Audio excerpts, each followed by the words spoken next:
Have yourself a cheesy little Christmas.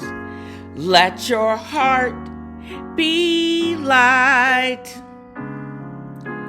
Come next year, your troubles be right in sight.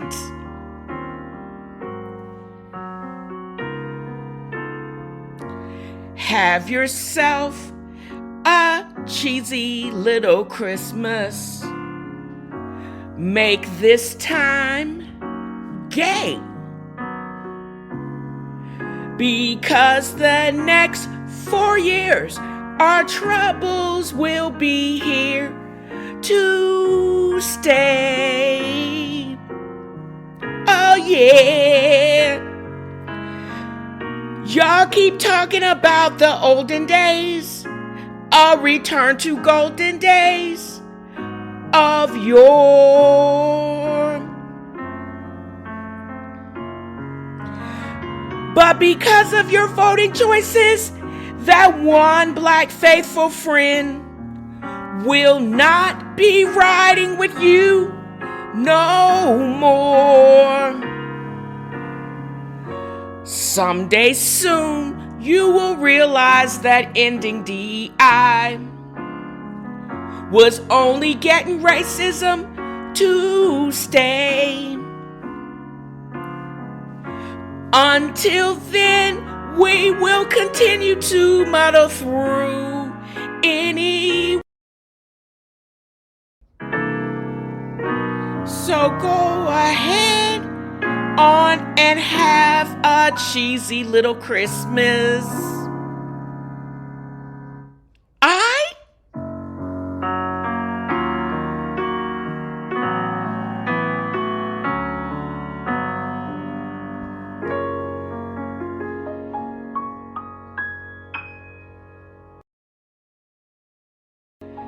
Y'all, I just want you to know that these words from this song are just my leftover sentiments from the most recent election. And in spite of the sarcastic tone of my rewrite to have a Merry Christmas, I did actually have a Merry Christmas. I sat in my house warm. I had power. I ate what I wanted. I made a take on my aunt's seafood or oyster dressing, and I had a ham from Snake Farms. I cooked turkey wings with a great gravy in my crock pot. And that was after I had made my homemade corn and crab chowder without the potatoes, to my sister's dismay. And I felt blessed. And I know that for at least until the elections, this is me. I'm going to cook what I want, eat what I want to a certain extent, limited by the formula semi-glutamide, but that's a whole other story. I just am in the frame of mind that even though me putting up my tree and using ornaments, because I used to buy ornaments, different ornaments, specifically every year in time for Christmas, and I can't imagine not being able to do that. But there's going to come a time where we are going to have to change things. And I wanted that to be the beginning of this show, because knowing that I'm going to probably have to split this up into the new year. But as I review about the choices made by myself and by others, what I've decided to do, and how I'm going to be able to go forward is interesting to a certain extent, because I do believe that there are going to be not just necessarily dark days ahead, but there are going to be some interesting days that I know while I have a podcast and I have this platform, since I really don't like talking to people in general, that until they basically ban platforms from speaking disparaging word against the administration and other lawmakers, I'm basically within limits because I do have my opinion and I'm going to speak it. Hopefully I will be able to go back to explaining what I'm interested in reading and what I have read, and coming from a different perspective about what I have read. My opinions on what is considered the goings on in pop culture, and also highlighting what other podcasters are saying, because I'm not the only one in this this zeitgeist that is in this environment. I'm not the only podcaster out there. There are thousands of other podcasters, maybe even millions. I don't know of too many that have over 300 episodes. I could go on, and I will go on, because I'm probably going to have to press pause again when I go back, when a new term starts up. I'll explain that hopefully in the next segment, and why I decided to do that.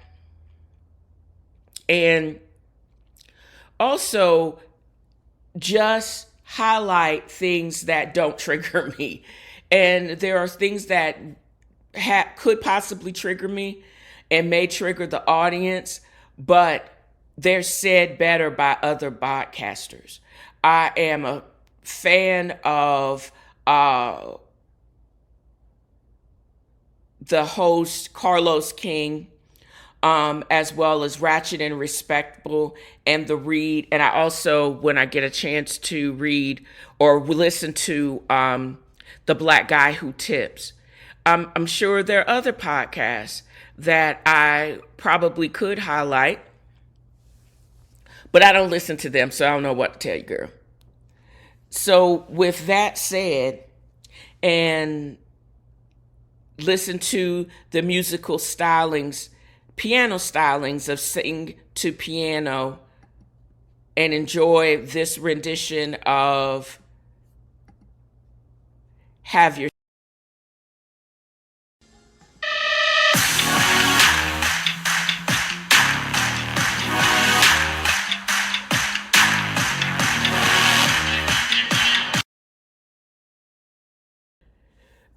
Since the last time I recorded live, I have removed the Tennessee handle from the podcast. And the reason I did it is because I am sick of what they call the political supermajority that rules Tennessee. I was angry that the same people that voted for this fool in the last election voted for him again and bought friends this election. So that's when I changed it to F.A.A.F.F.O has a fro. Because at one point I was actually known as NC Fro, and then I became 10 Fro when I moved here. No, I haven't moved. I don't intend to be moved unless they're going to blast me up out of here. But that is the basis of why the handle of the podcast has changed. And I'm going to continue it into the new year because I don't see anything changing. Everybody made their vote clear. And if I didn't get on that plane to Ghana on November 6th, I won't get on. So I'm resolved to be successful and to be safe right where I am. And even though I'm living in a state that really doesn't care if I'm here or not, I'm still going to be safe. And at these rates, at 5.99% and dropping rates, Y'all can kiss my ass. I ain't going nowhere. So there you go. Red line if you want to, bitch. Bank of America, still not going anywhere. Also, final grades are in. I became a member or a my class of what, I guess if you graduate another 4 years at the SNU. I finished my first term at the SNU. What is the SNU? That is Southern New Hampshire University online studies, because I want to become a certified financial examiner, meaning I peep out if y'all try to do some shenanigans from a financial standpoint. And I could do it from the safe haven of, again, my house that nobody wants me to be here. And may or may not have to testify in court, but a lot of these financial and fraud cases actually get settled out of court without testimony. But I'm going to learn how to do that too. I was able to take accounting 1 as well as business law, and I slayed the day. I also just realized that I'm probably, and I probably should take a statistics class, because I did medical epidemiology and statistics is a part of that class, but they need just a true statistics class. Even though epidemiology, in particular healthcare epidemiology, has to do with looking at trends and statistics and apply statistics accordingly at healthcare trends. It was not a pure statistics course, so I don't think they're gonna take that and not let me have a statistics course. But I think if I have to take it again, I will probably take it the third term just by itself. What is it called? I have to take I'm taking microeconomics as well and managerial accounting this next term. So we'll see if I can do as well in those courses as I have done previously. And online courses ain't no joke, y'all. There are no lectures as you would think. A lot of the stuff is pre-recorded. They use YouTube heavily. And my main complaint with the class is if the examples that they used in those teach me how and walkthroughs were almost exactly the same, except the numbers were different than the examples, than our homework examples, it would have been a lot helpful, since we are responsible for teaching ourselves. And I don't understand. They have these professors that basically are proctors. I don't think I still actually had my question answered from the class, so who knows? And why this, anyways? I didn't want to be a cop. I wanted to basically use how can I say this? For the last several years, although I am board certified physician, I have not touched a patient since 2018. If I wanted to have another stream of income or another career path, what could I do to use the skills that I already actually have and to apply it to somewhere else? A lot of people would say that, doctors, you have a lot of skills, but you are only trained to be whatever subspecialty you're trained in. True to a certain extent, but the ability to process large amounts of information, also apply the computer skills I have picked up installing electronic medical records, and now just getting the basis of running a business, which I've actually had my own business since 2004. How to basically mail all of that that skill set into going after being a CFE is kind of dope. And even the job that I have I'm at top tier of my earning potential in my current position. And everybody thinks healthcare and healthcare insurance is a racket. The death of United CEO and his alleged assassin proves that, number one, it can happen now, right, dead time in Midtown. And further, the guy that they allege did it is a rich white boy from Pennsylvania, who is also conservative. Nobody is safe. Nobody's job is safe. People are just tired. But he did have chronic illness. And it seems that United has made millions, 22 billion as of last year's count, being that they are publicly traded. And he himself, the former dead CEO, he actually was making a grip. He was making up to $8 million a year, and United said no 30% of the time. And he's still, and the heavy lifting and the profitability of his insurance, they are capitated. They're the number 4 publicly traded company in the United States, and it's healthcare insured. And it's not who is making the money for these people. It's your premiums for them to say no 30% of the time, to say no to life-saving procedures, to say no to charging families for their keeping the life-sustaining efforts while their child's organs can be harvested and donated, to say no to the therapy needed for chronic pain patients, as in this rich white boy had from Pennsylvania. Even though she dialed it back, they're saying everybody's tired of the healthcare racket.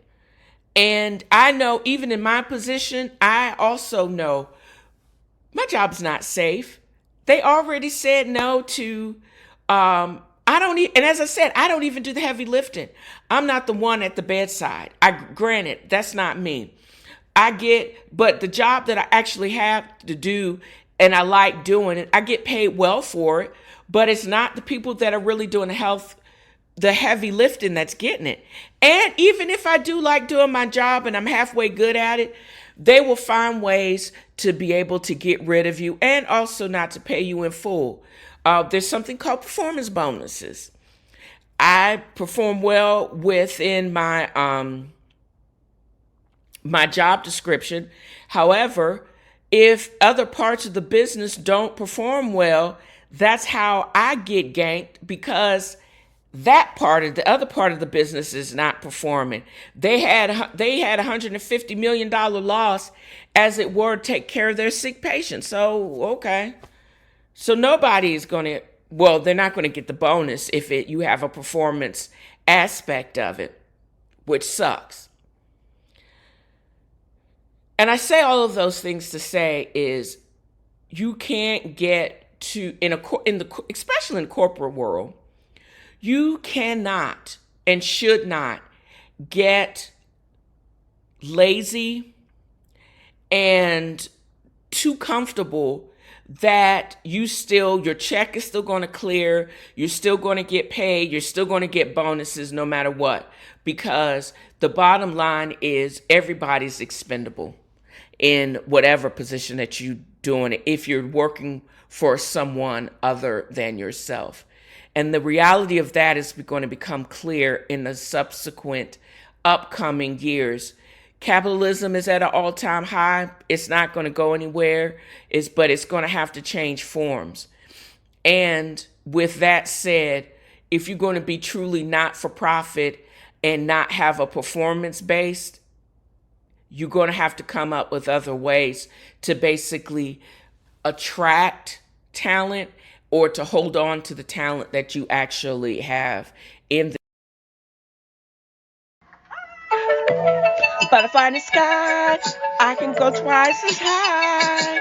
So take a look, it's in a book, a reading rainbow. I can go anywhere. Ways to know and ways to grow, a temporal rainbow. I can be anything. So take a look, it's in a book, a tenfold rainbow. A tenfold rainbow. A tenfold rainbow. I had almost forgotten why I started this podcast, and I want to take you back to 2018, or was it 2019? No, it was 2019. I was stuck in a contractor's job in Kentucky, right in the middle of Magaland. And this is even more compelling because when I first was introduced to hardcore racism in a purportedly blue state, I was in Oregon. My first encounter with just passive aggressive microaggression was actually in Florence, Oregon. Seeing the rebel flag, I thought I had come back south 50 years. But I did not have my podcast at the time. And in actuality, 2017, 2018, I didn't even know what podcasts were. It wasn't until I was in Maggot Land on the border of depression and steel mill closed in West Virginia, I discovered not only what podcasts were, but how I could create one. And it was actually through my cousin Viva who actually hit me to not only the Black Guy Who Tips, but just the whole podcast universe in general. If we can pull it together, we're going to be talking about or doing deeper dives into Stephen King's books. Um, his most recent uh, release, Holly, I just ordered at Far From Bill Street, my online bookstore. If you would like to get 20% off of that purchase, you're welcome to refer or click on in the podcast notes refer.bookshop.org/Felicia M. Baxter. You can actually get 20% off of your purchases by using that referral link. But I digress. I attempted to have a book online book club, but I think going forward, what I'm going to do is just announce that I'm going to be talking about whatever book, and in this case, Parable of the Sower. I'm going to be rounding up two major themes within that book. Maybe on the next episode, I'll talk a little bit more about Octavia Butler's themes because they are deep before I actually move on to Parable of the Talents, which I think that would be a good start to the new year, as well as breaking down Stephen King's Holly. But me getting back to the premise of the podcast, which is my deeper dives and reading what I like and talking about what I read, because I'm only going to talk about what I like to read, I think is a good thing in all actuality. I literally think that I did Parable of the Sower all wrong. I put out and sent out like a general invite for a book club for the actual reading of the book online or Facebook. And I'm not even on Facebook like that anymore. I'm actually very active on Instagram, mostly showing pictures of my nails, what I'm eating, and my dog. However, Blue Sky is the spinoff, I'm going to call it. I'm going to call it Twitter 2.0. This platform or social media platform actually was invented by the founders of the original Twitter, which is now X, which we now know has been almost completely bought and dismantled by one dummy number one, Musk. And I'm sure that would be considered inflammatory language, but it just describes him and that Vivek dude. I call him Dumb and Dumber because how can you can actually be a fucking billionaire and still be. So I say all of this to say is I am usually on the Instagram as well as I used to say, what is it, TikTok. By the time I figured out TikTok, they're going to ban it, but it looks like chump.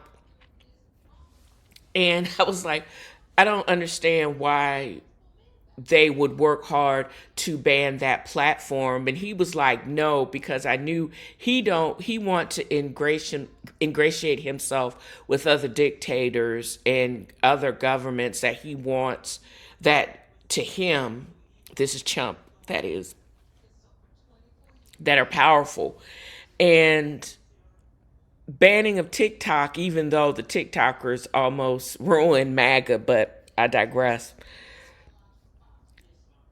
He's basically they need to work on putting a pause on it. Um, and this is just me personally.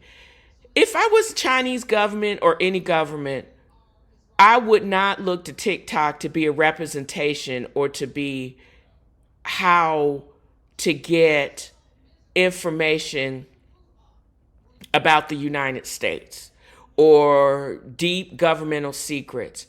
Yes, I can't imagine Secret Service or CIA or somebody else doing the latest dance trend on TikTok. But again, that's just me. What I do think that these service platforms should be more cognizant of protecting personal information of the users. Yes, it is all of the platforms, not just TikTok, Snapchat, Facebook, all of them are how scammers can actually misuse your information. I don't think TikTok's the worst, and it will never be the worst. And I only mention that to say how it's a continuation on how I basically did Parable of the Sower of a disservice. I had basically built my profile on Blue Sky. And I forgot, how did I learn about Blue Sky? It was somebody else that was fed up with X or Twitter, the platform formerly known as Twitter. How about I just say that? The platform formerly known as Twitter, because I think X is dumb as fuck. Anyways, and I apologize for anybody that's triggered by me cussing all the time, but I don't care. That's when you get this age, you just don't really give a shit. So I really don't give a shit. However, let's do this. They basically told me I found out about Blue Sky, and then when I went switch over my TV, food, and wine handle from X, the platform formerly known as Twitter, to Blue Sky. I was looking through some of the threads, and this is not Threads, which is another new platform that was going to replace, or is seeking to replace, the platform formerly known as Twitter. But on one of the posts, they talked about this book, Parable of the Sower, which opened in year 2024 in a recent controversial presidential election. What was or what did Octavia Butler know back in 93 that would have prepared her to basically look into the future and write out exactly what is actually happening now? And that is why this book has so many themes and so many avenues that I did not do a service.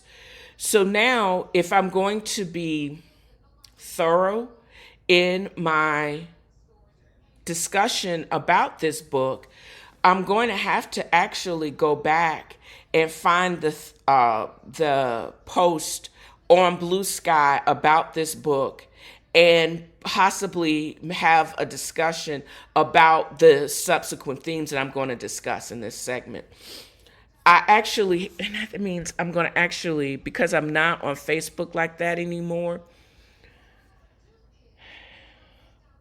if I'm going to seriously have the book club for the podcast on Facebook, I'm going to not only have to update, I'm going to have to find out how I'm going to whatever, because I don't like doing stuff twice, but I'm also going to need to be able to make the posts and comments from either Blue Sky or Thread to Facebook and update the book club's Facebook page.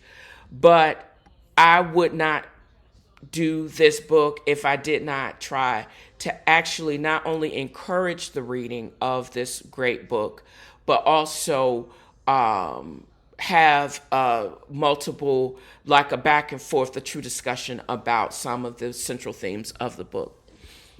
And I don't think I would be able to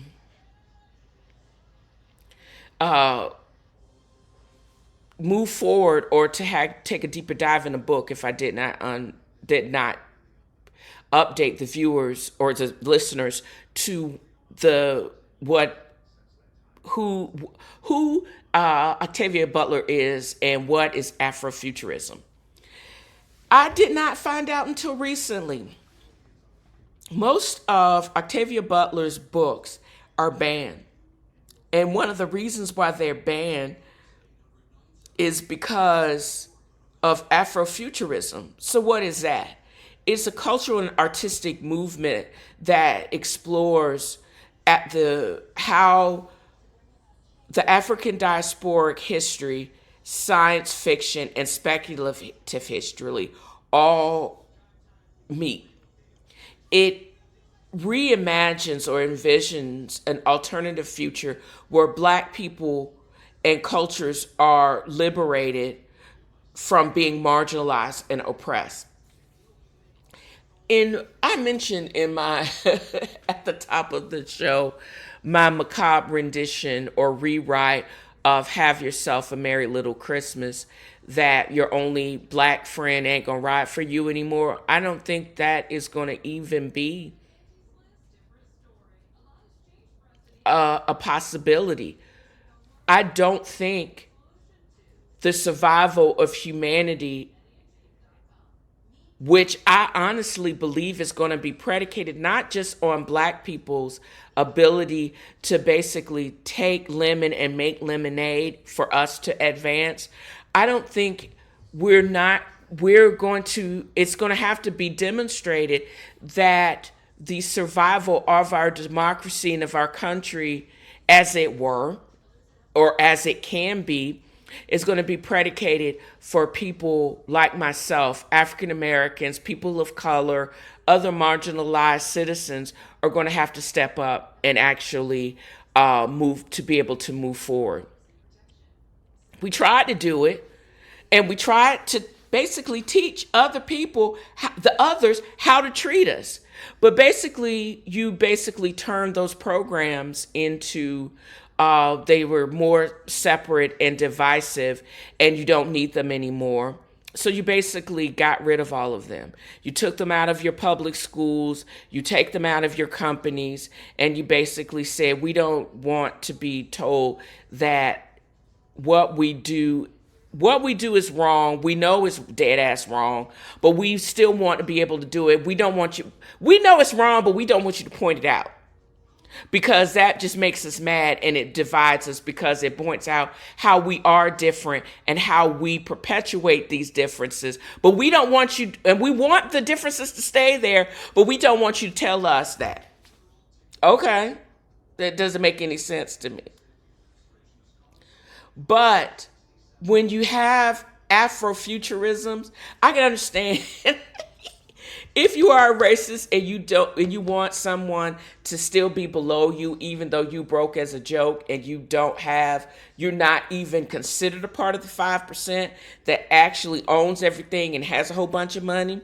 You always want to have somebody to look down upon.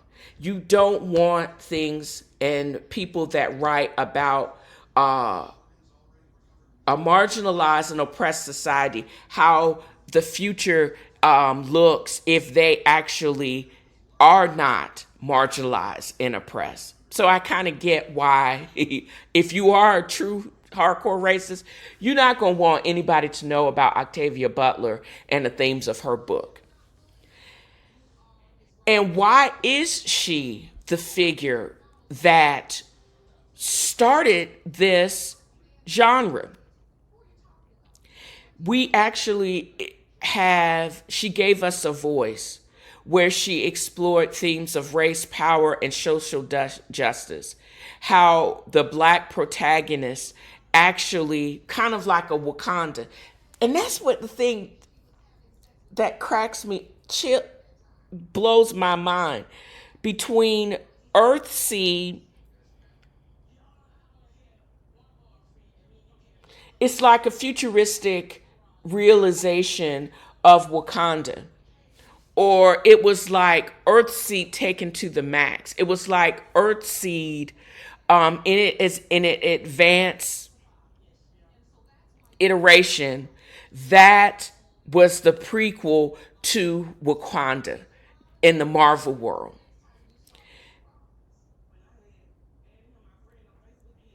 Where society, you could actually have a just and equality, but unfortunately, these new societies had to be built when the society that we currently live in had to be completely broken down.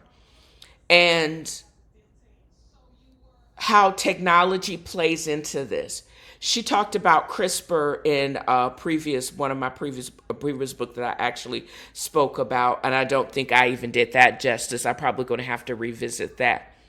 But actually how the complex relationship between technology and society shapes the world. It actually shapes the worlds within Octavia Butler's books.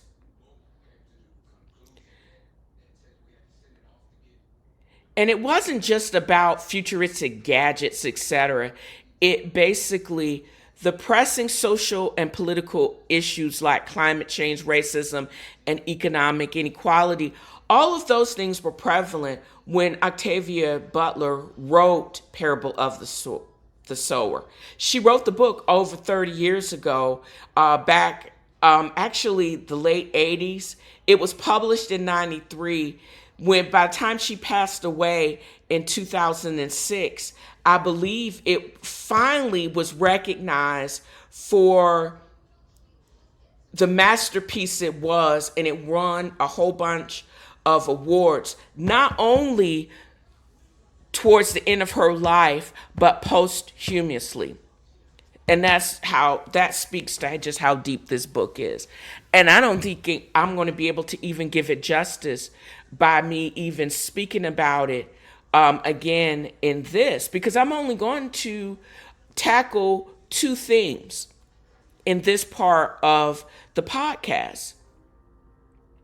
Lauren Olima's belief about who God or what God is in this post-apocalyptic world, and who the painted faces, what they represent.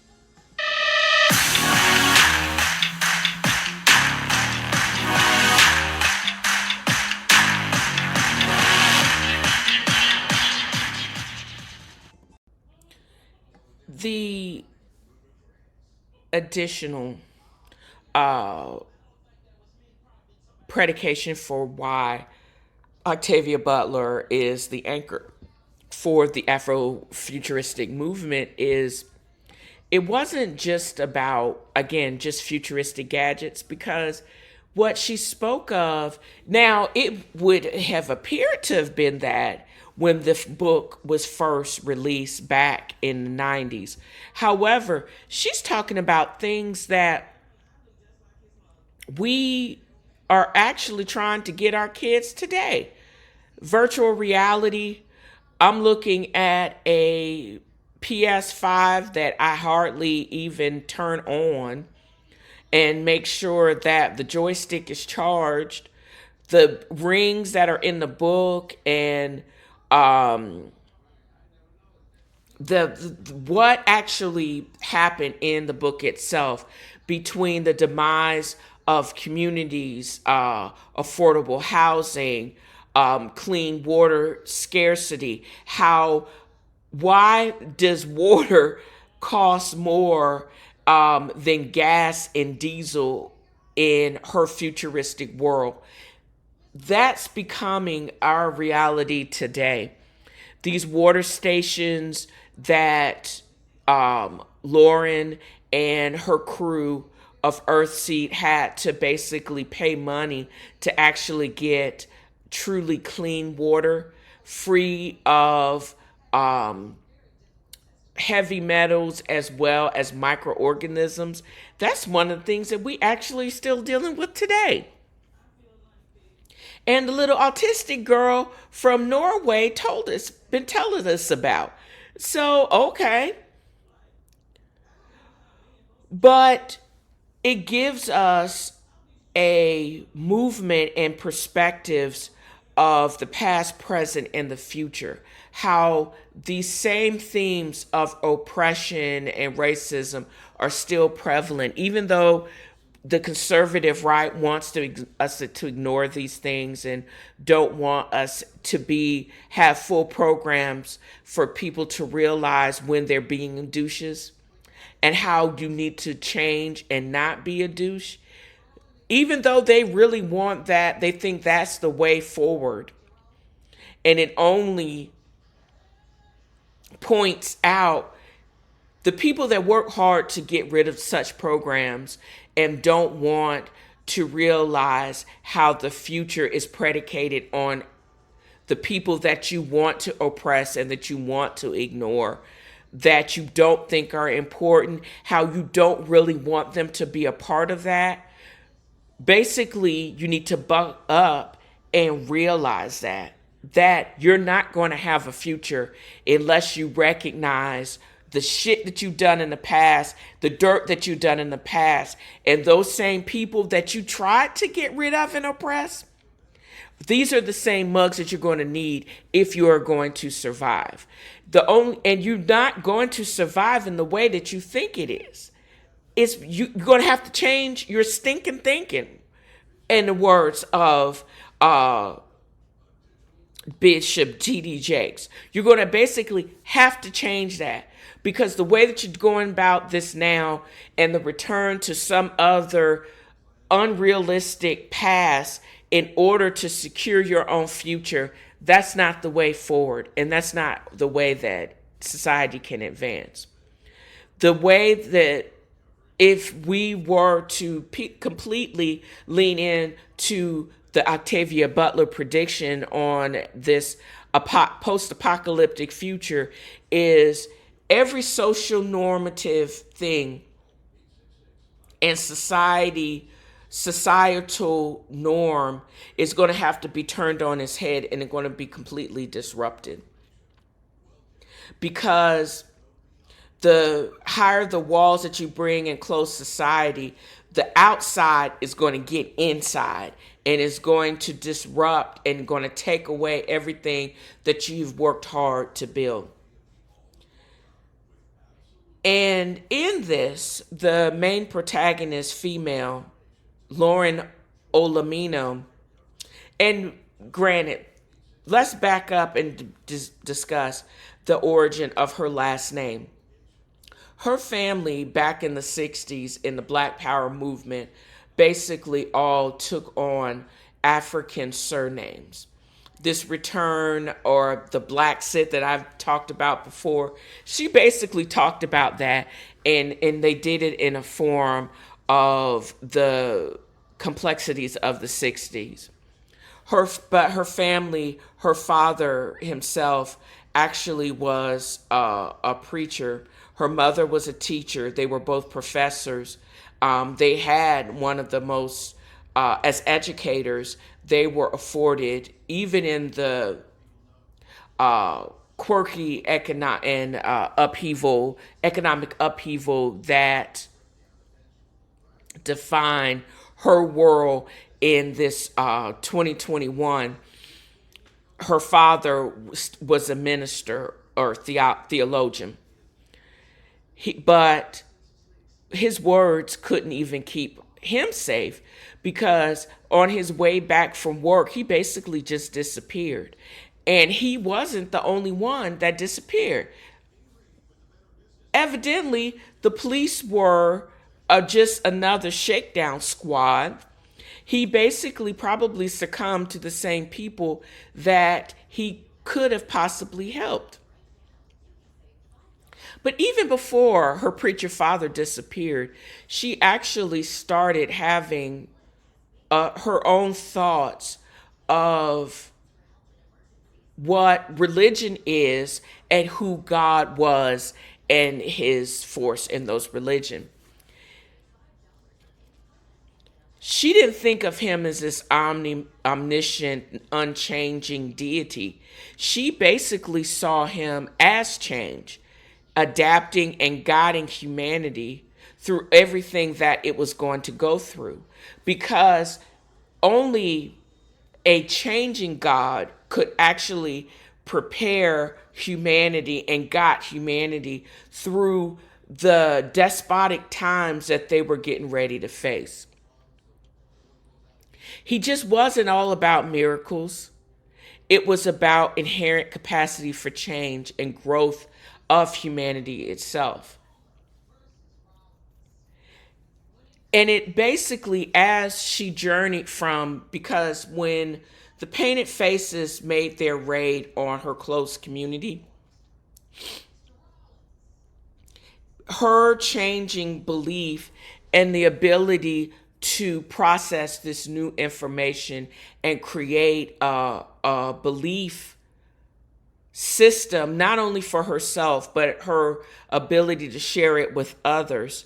And this is how she basically was able to navigate through the changes that she had to go through, the trials that she had to go through to survive the next step of moving herself, her community, back to Bancolet's property that he owned in Northern California.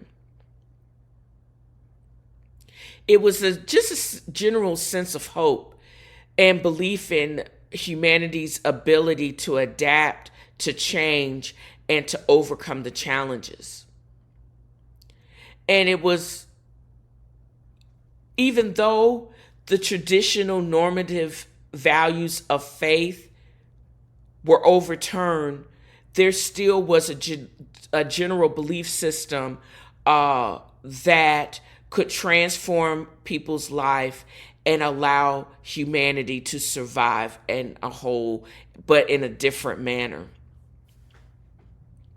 And I've said this before, it is, and I've said, maybe I said this in my mind before. Even though Lauren's perilous journey was just that, perilous, she had to have a system of belief beyond herself to be able to survive that. In order for humanity to survive, you had to have some type of belief system that is greater than yourself in order for yourself to even survive. I firmly believe that there is a higher power. I firmly believe that in order for humanity to survive, we're going to have to get back to that higher power. But I don't necessarily think that it is that way to get back to the higher power in order to survive is not going to be predicated on previous belief systems. We know that those just by themselves can't work. We've seen them not work. We've seen somebody lie to say that they are Christian, they believe in God, but they do their dirt and they are trash. We've seen people align themselves that say that they are pastors and other believers and they're really conservative and they're really faith-based. But how can you say that you are the mouthpiece for God when you align yourself with a person that is trash, that is the base of humanity? That goes against everything, because what I'm trying to say is the current belief systems, they don't hold water and are suspect because you can't align and be fully in alignment with what true Christianity, true belief in a higher power, and be aligned with someone that is so base and so evil. Those two things don't make much sense to me.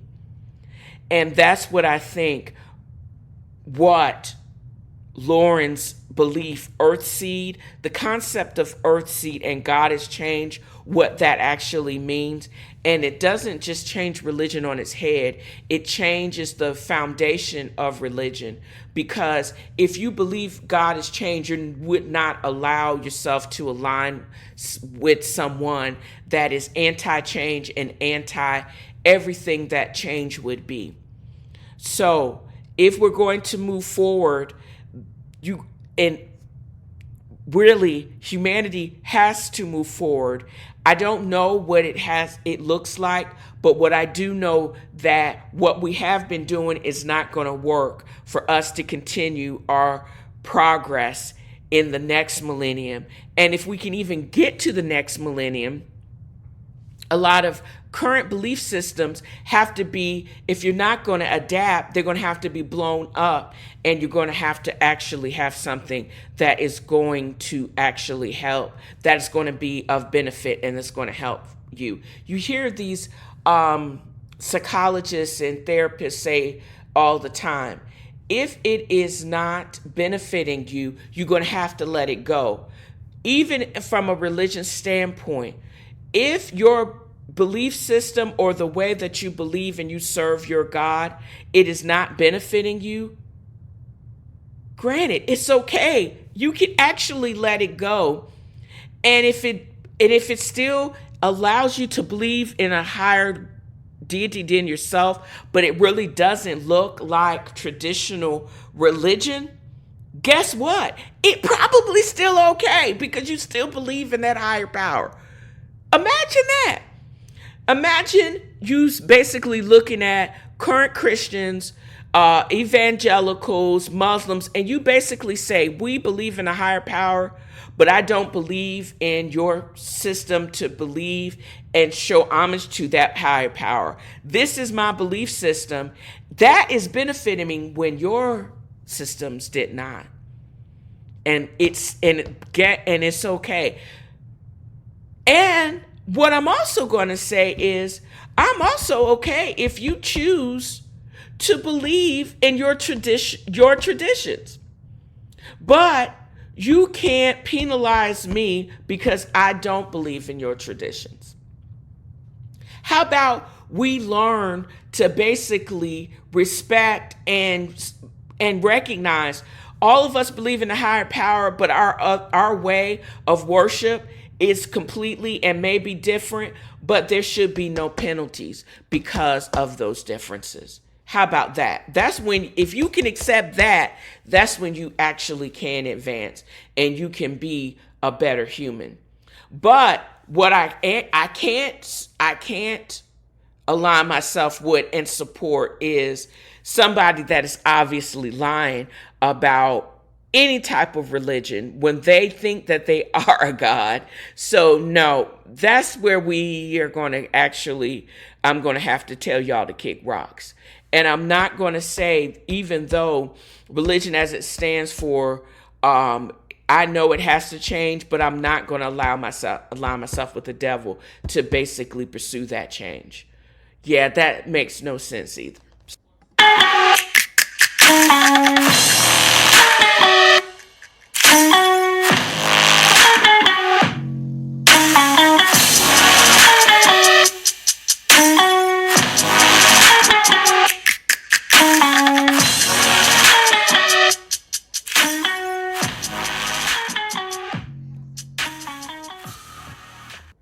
So, what are painted faces? Let's just go back a little bit. Now, the book itself goes over like several groups of people. The painted faces themselves are several things. They are violent, drug-addled, roving bands of individuals. They usually are bald, male and female, and they wreak havoc. Their faces are painted like red and black. They are on a drug called pyre or pyre, fire. It's just Latin for fire. It sounds unsettlingly like meth.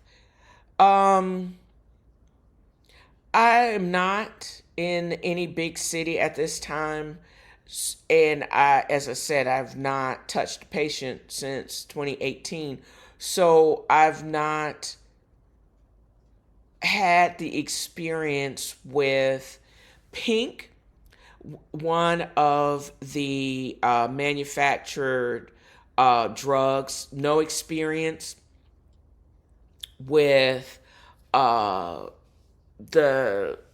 there's a formula or a lab created marijuana. There's also a drug, bath salts is the other one. I have not seen anybody basically go over the edge with those medicines, but it sounds a lot like pyre or the drug that has taken over the painted faces in Parable of the Sower. And granted, the availability of any of these drugs back in the early 90s were not there. The drugs that I'm talking about didn't even exist in early 90s. So how did she, oh gosh, that's why Octavia Butler's bomb. She wrote about a drug that didn't even exist in her day, but definitely does and wreak havoc in my day. That is a dope author right there. Now, who are they and what do they symbolize? Unchecked consumerism and the pursuit of pleasure at any cost. They basically, just like they said about crack, you one hit and you hooked. These roving bands of crazy, as soon as they show up, you see the smoke before there is fire because you know that they're coming. And the sight of them reeks basically or elicits a primal fear in a world already teetering on the age. Lauren's group is just trying to get to her boyfriend's, his land that he owns. She doesn't know, they don't know yet that all of them have died. His sister and her husband and children, all of them have perished by this same group of people. Let's just start there. They go through several, there was a couple of instances where they were going north, and they end up by some lake and they're chilling. There's an earthquake, and these natural disasters always pretend a flare in an already drought land of about when the painted faces are going to actually start wreaking havoc. Anything that I'm sure a typhoon, tsunami, these bands of painted faces are going to rise up and go crazy. They say that they embody a breakdown of social order. You basically, just like on Animal Farm. What was that other one? I can't. It'll probably come to me. Where you basically descend. They represent a descent into animalistic existence. It's unpredictable. They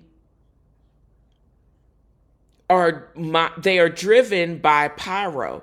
But what basically this medicine unleashes is the chaos within an already chaotic person that is basically unleashing sociopathy. They represent and are a constant threat to the fledgling earth seed community. A world where basic safety and security, you're not guaranteed. Police are not going to protect you. Nobody's going to protect you except for yourself. And everybody has to be, which is sad. And the reason why I am. Basically, my father, we had to clean out my father's home after he became a victim of homicide by someone he considered his own son. Shot him while he was asleep. And the process of cleaning out his home, we recovered several long guns as well as a Colt that was as old as I am. The Colt itself, the safety itself is locked into the safety position because it's bent. And I've had some difficulty actually finding the parts for this gun that's over 50, 60, probably almost 60 years old. It's 20 caliber, semi-auto.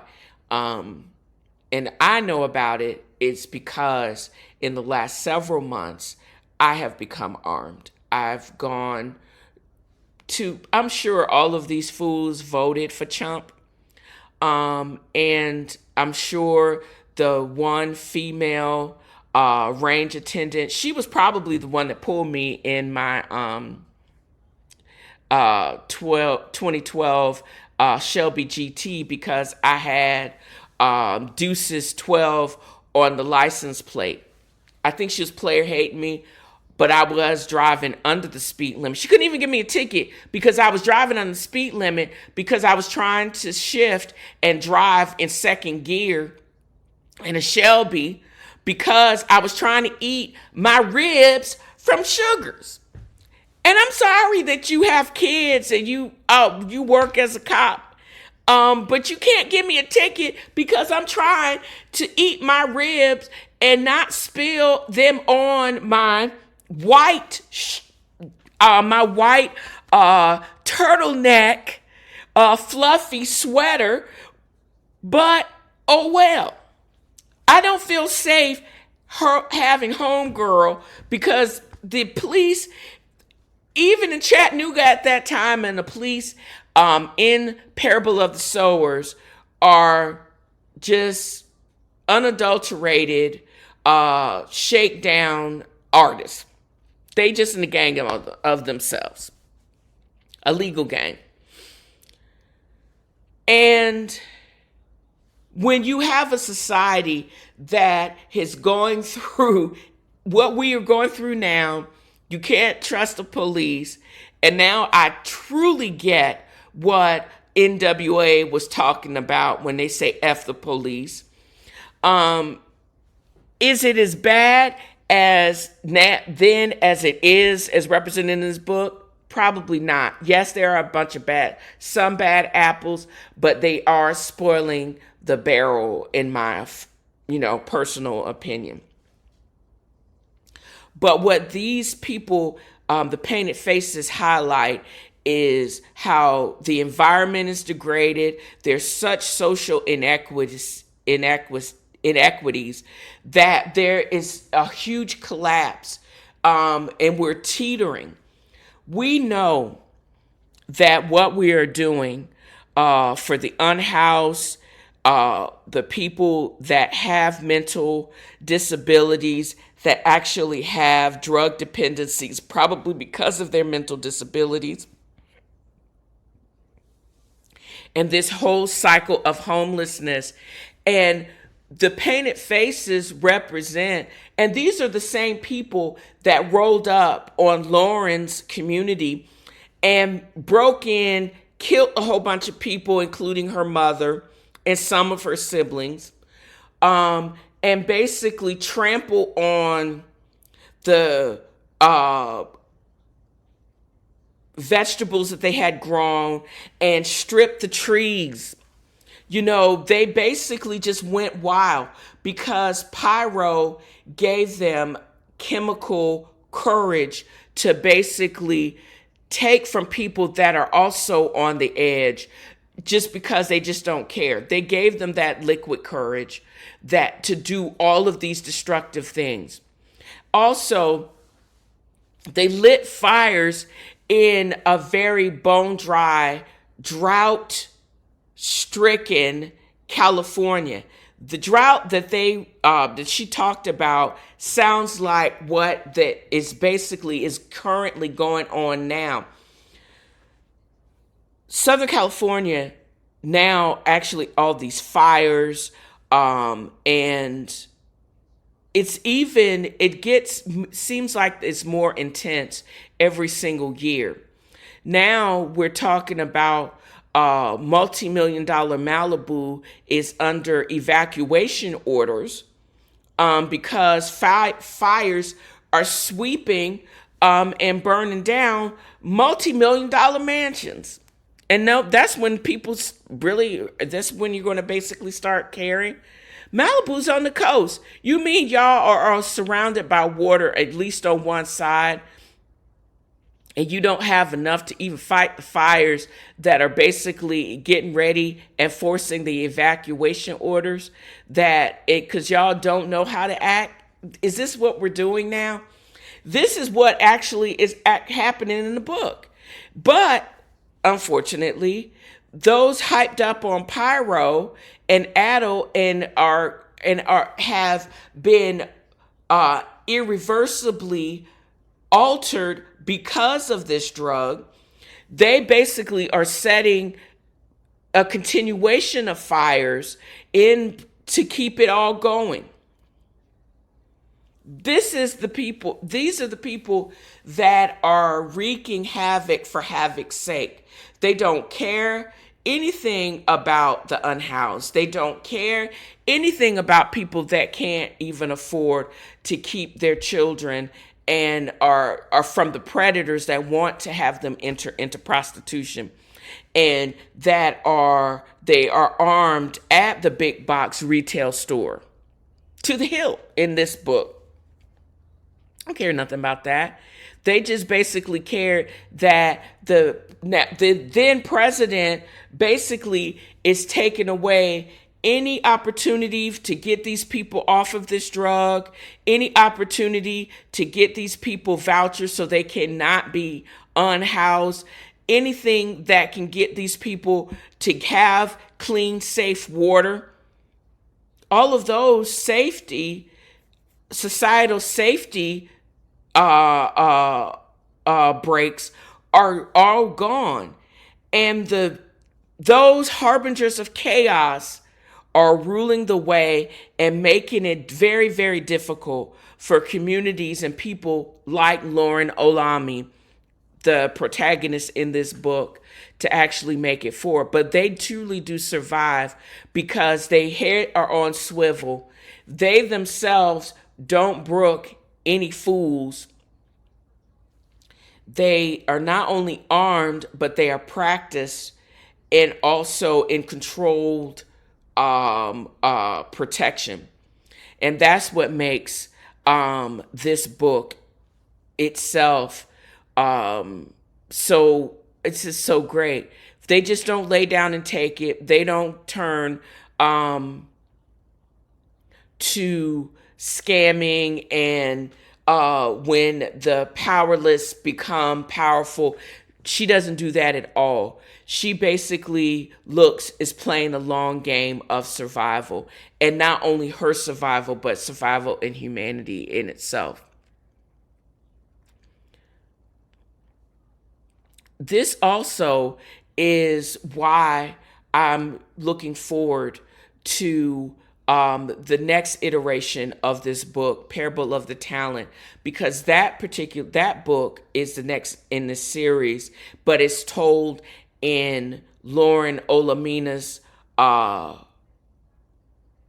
daughter's voice, another powerful Black female.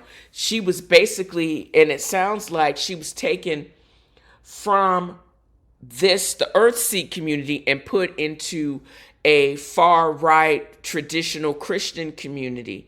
And she was not and did not know about who her mother was until she herself became a mother. And they said, oh, she looked just like so-and-so. It's because that was her great grandmother, and homegirl is her grandmother, or Lauren. So I am not going to start any lies or tell any tales. There's so many themes that are applicable in my world that I can explore in Parable of the Sower. However, I think in the next iteration of the podcast, or the next session or episode of the podcast, I'll probably take a deeper dive into what it means to be more than a survivor. You know what I mean? Acorn powder and things like that, and these gardens that they actually have to raise, and self-sufficiency when the current supply and demand and food deserts actually become a reality in places like Chattanooga. That there are 2 Whole Foods here, but neither one of them are with service. All of these food cities, all of these Publixes, even with Food Lion, what happens when they can't get their product, when the supply chains break down? What are people going to be able to do how do you make your own flour? How do you grow your own vegetables?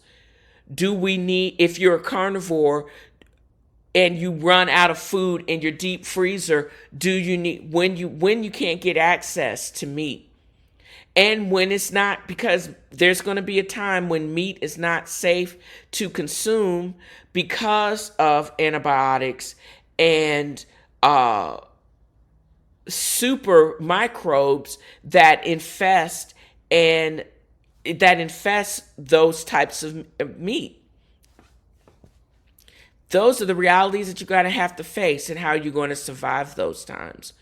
And Octavia Butler back in the 80s, back in the early 90s, before she passed away, basically foretold all of this stuff. So if I don't mean to scare you to death. I just want you to be investigate, and hopefully I was able to do her some justice on only just two of the themes in a book that actually was just rife with symbolism and was just very interesting. I hope I've given you enough to basically stay curious and to keep reading. Until next time.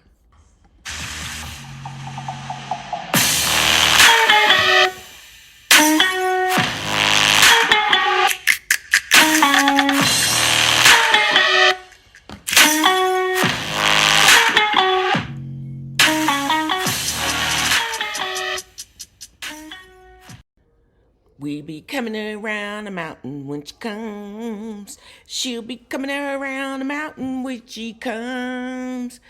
Yeah, I've been doing and experimenting with music, and I think I probably could do more with my Logic Pro, the platform that I actually record my podcast on.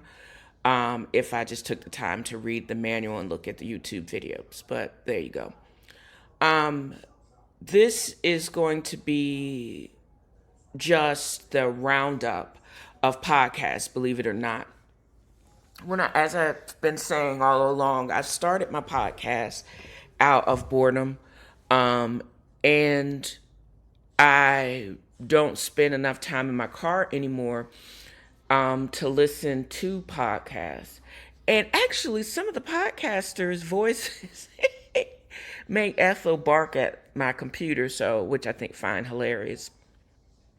But since a lot of my reality shows don't come back until after January 1st, I'm probably going to be looking at a mixture of rewatching several shows, but also binge watching shows like Southern Charm. I did not know this show had been on for 10 seasons. I did not know it had spin offs to Savannah and to New Orleans. And the one that's actually in Charleston is hilarious because I lived in North Carolina for all those years. I went to the Cooper River Bridge run for a number of years before I basically said, nah, I'm good. I primarily went for the shrimp and grits, I ain't gonna lie, and the Johnsonville brats at the opening of the farmer's market.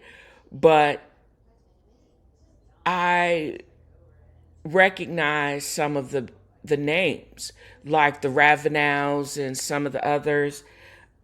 It's hilarious to me that I recognize some of these big families in these genuinely southern towns. But I could do a recap, and I probably am going to look at only one of the current shows because there are a lot of podcasts that's exactly what they do. The premise of their podcast is to talk about current events, pop culture, etc.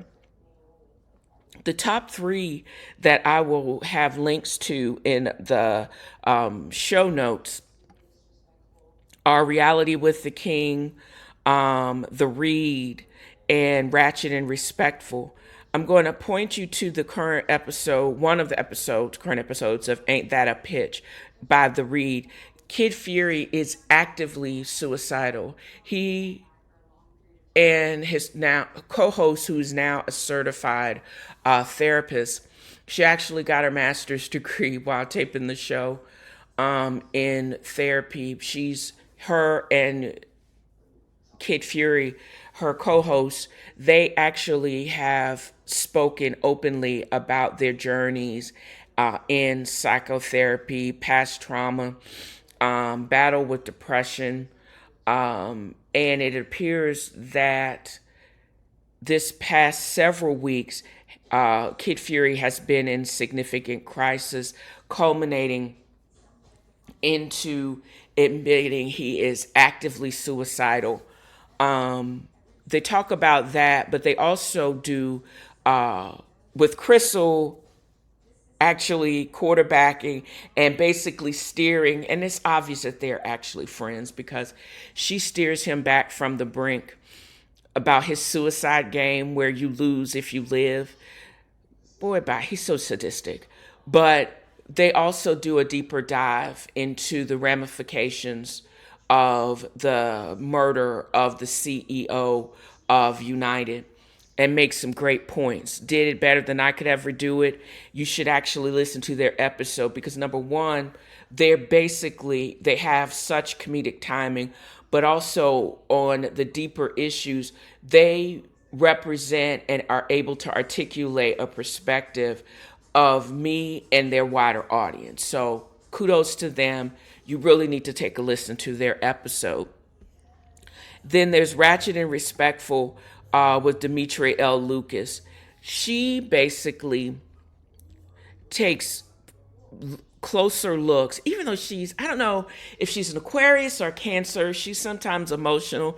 She's hilarious, but in her own right, she is really funny. And Belle in Brooklyn, she does have I don't know, survivor's remorse or imposter syndrome, but she's actually very talented. She's done writing for reality TV. She's actually been a reality star, and she actually has made a good living that has allowed her to gallivant the globe in this her life. Um, she has done a breakdown about the whole Diddy mess and now how Jay-Z has been pulled into this drama. She looks and she finds and reads and dissects actual court documents. She actually and does a very good job. She talks about ratchetness like Offset and Cardi. Who is Travis Hunter's fiance?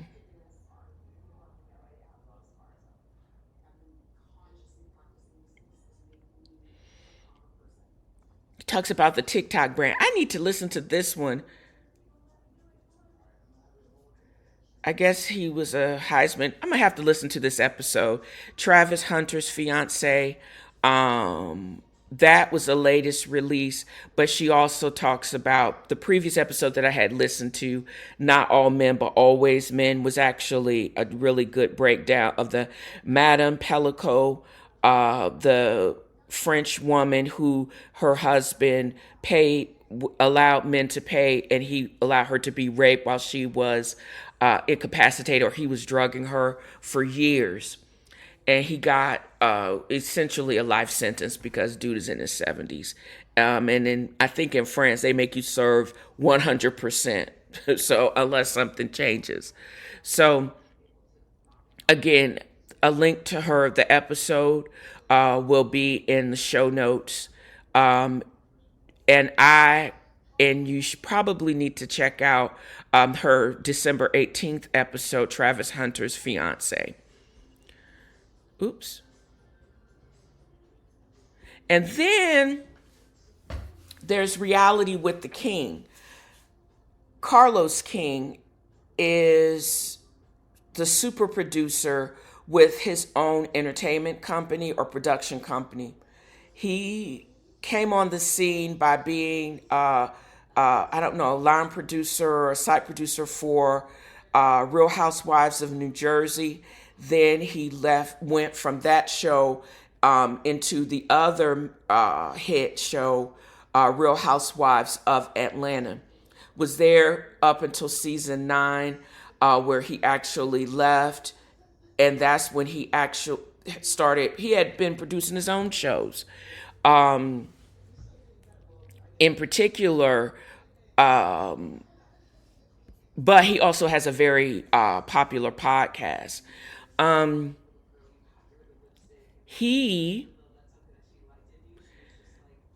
and his guests. He has on guest reality stars as well as other podcasters. So they do a breakdown of Jersey. They cook update in Bravo News. He really likes Real Housewives of Beverly Hills. His recap of the Madcap Way. Dorit Kimsley is reading the girls. It's hilariously funny. Um, how none of the cast, the OG cast from Vanderpump Rules, is coming back. Um, and just on and on. He also does an exclusive, which I actually really like. His December 10th interview with Miss Lawrence, who sounds like, I guess it's an Atlanta thing, but she was sounding like T.I., using a whole bunch of big words. Some of them used correctly, most of them used incorrectly. But it was a good time. And he actually has one of the number one shows and has multiple top rated shows on OWN. It seems like when Tyler Perry left, Carlos King filled in that vacuum or that void left by, and we still have trash TV still look at since Tyler moved over and is over at BET and doing things with Netflix. I haven't had the opportunity to watch the Triple 8, the movie about the black female airman, but that's next on my watching. I think I'll watch that after I get to the reunion on Southern Charm, but I digress. One of the shows that I have had some difficulty watching because it has become really negative and toxic is a Carlos King show. It's just beyond messy. The reason why it shot to number one, what the top couple actually ended up divorcing. That is now Melanie Rogers and Martell Holt. Martell Holt is the community dick. I mean, there's no way to uh, uh, jazz that up. He just is. He's a hoe. He actually was a real estate developer. I think he actually fell from grace. Their divorce was actually messy on the show, and I'm sure the sound bites that we saw in the show only portend to what actually happened in the background. He actually ended up being arrested after the divorce was final for harassing communications because he threatened to release a risque photo just to shame her. Who in their right mind, you said you loved this woman and y'all had been together for over a decade and had all these kids. You end up cheating on her, having a kid on her, and all of this came to round. And it wasn't like it was going to be hidden because it was even more impactful because y'all were on this reality show. And he seems like he's been down bad and he's been trying to claw his way up. And it's they were part of the comeback crew, making Huntsville great again. Black Huntsville, that is. Then we got the shady general contractor, Marcel Scott, who's the epitome of a misogynist. And he can't understand why everybody doesn't think he is as great as he thinks he is. He always seems like he has a chip on his shoulder and he's very condescending. And that whole toxic masculinity, if you open it up in the dictionary, his picture is right up in there.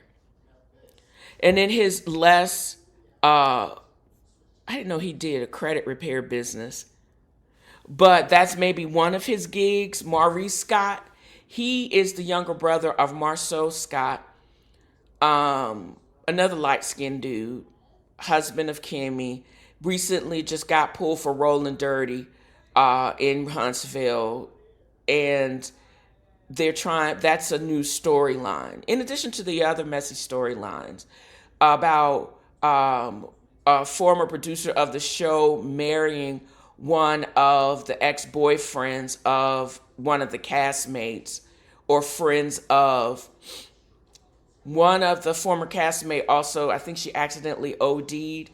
But they have not talked about that, and I'm glad that they did, because I don't think anybody, and unfortunately including Carlos King, has the bandwidth to be able to address that properly, because that's just too deep and too dark. Further, I'm not sure about, and I think a lot of other people think the way I do, how is the effect of Melanie being a producer on the show, and she basically controls the narrative. Um,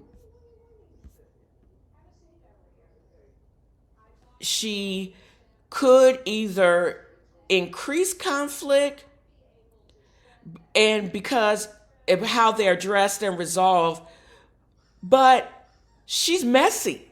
What we see her now is going on in this new storyline, and they're not talking about it at all, is the Maurice Scott's DUI arrest. She's going around to everybody but him, and then when she finally gets to him, she was like, well, I don't want to talk about it anymore. What? That is not the way. If you're going to be transparent, and are you truly trying to resolve, and you trying to be helpful, or you just trying to be messy? It's like, as long as they ain't talking about me, I'm good. But I'm going to stir up the mess and get the people talking, trying to act as what people call a force multiplier. But you ain't multiplying anything but messiness. And it's getting annoying.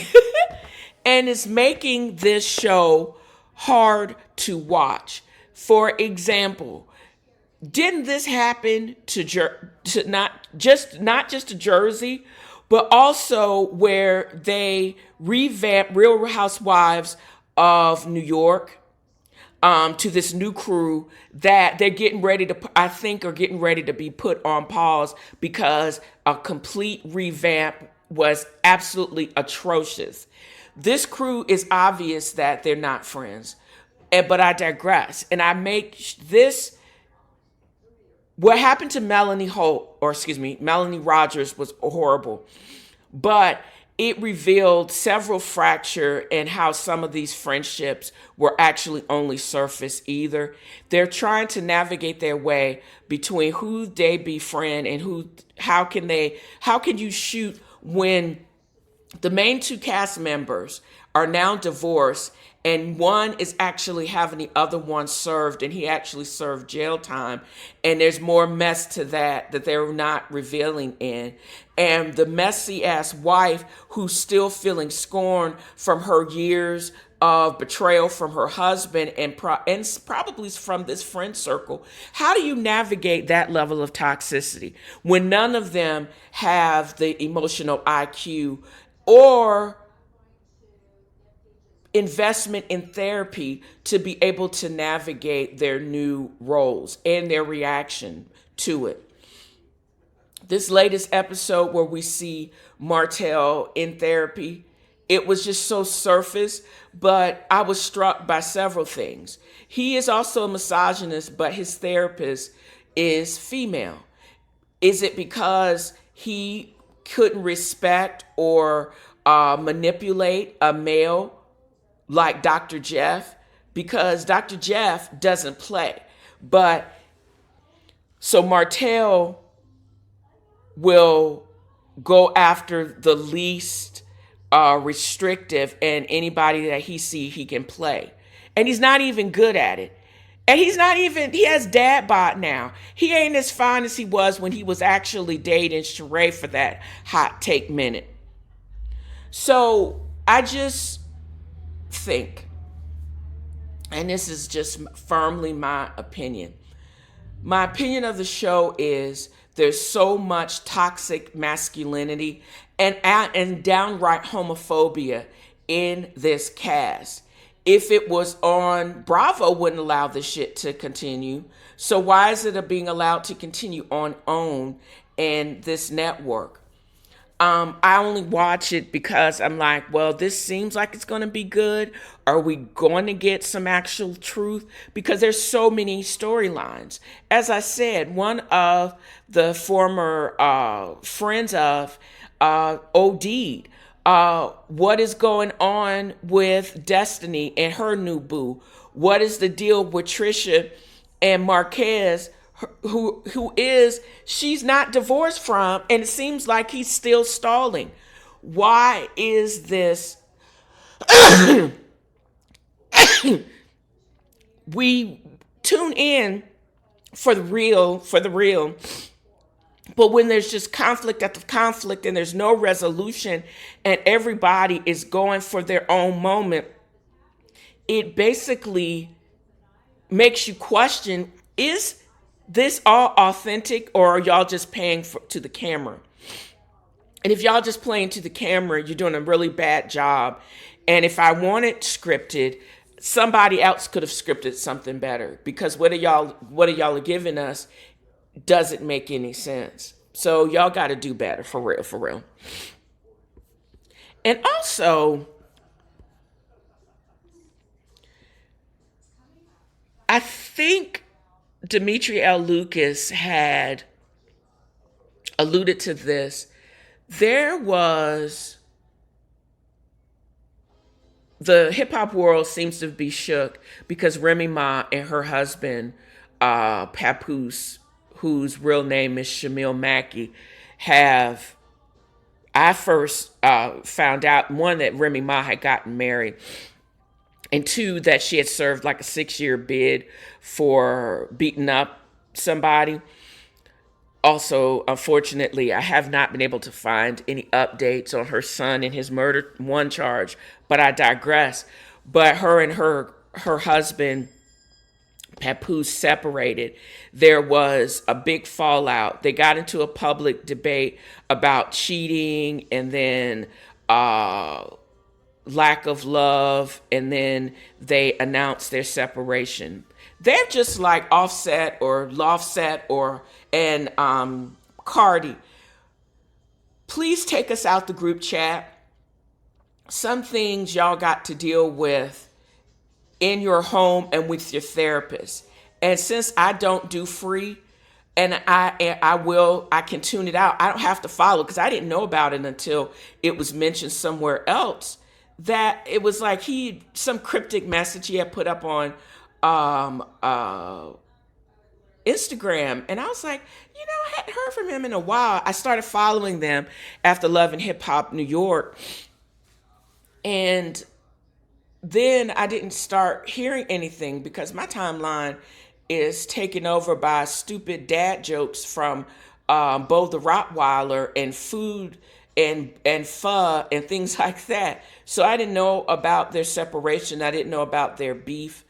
But now that I do know, now I don't want to know, and I'm going to need that to be taken out of my timeline for social media. So involving me in the group chat is not a good thing.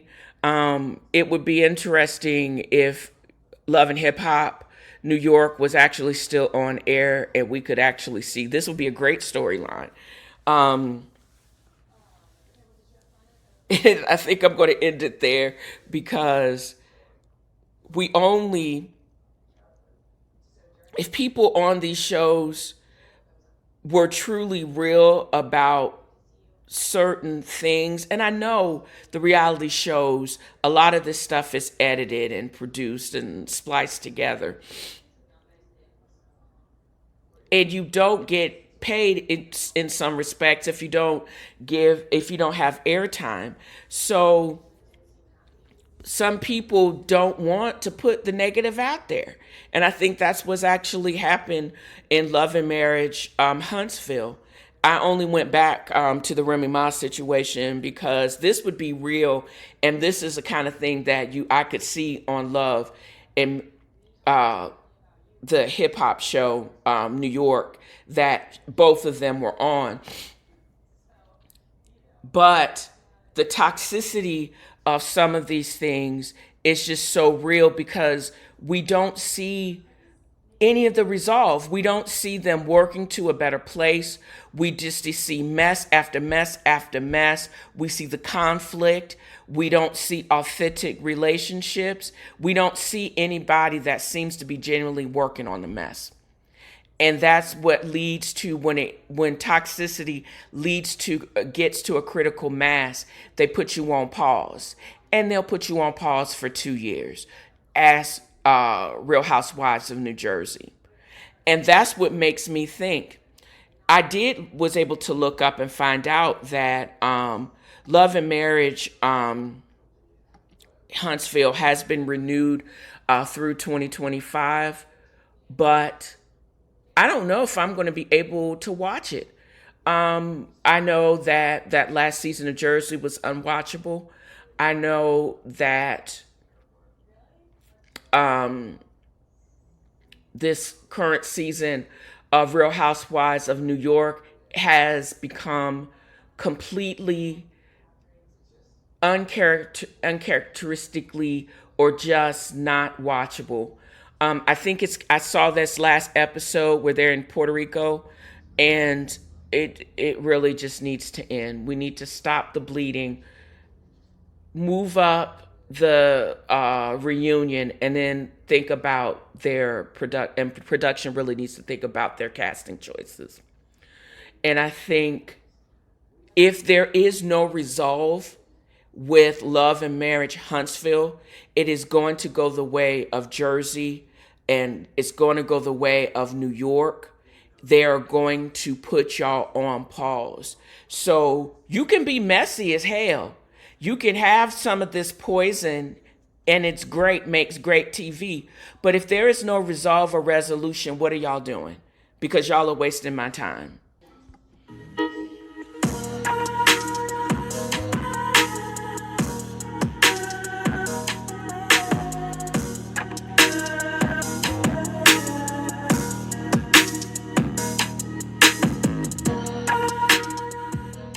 Y'all like that trap beat to Winter Wonderland? I do anyways.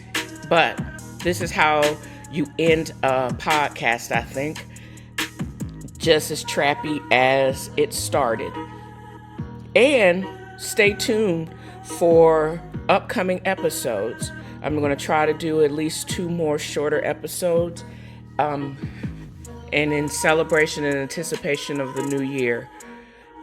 To everyone that has listened and supported the podcast in the last few years, thank you. And even to the trolls, because even though your interactions are negative and you get blocked, the interaction does count towards the algorithm. So thanks for being a troll. Until next time.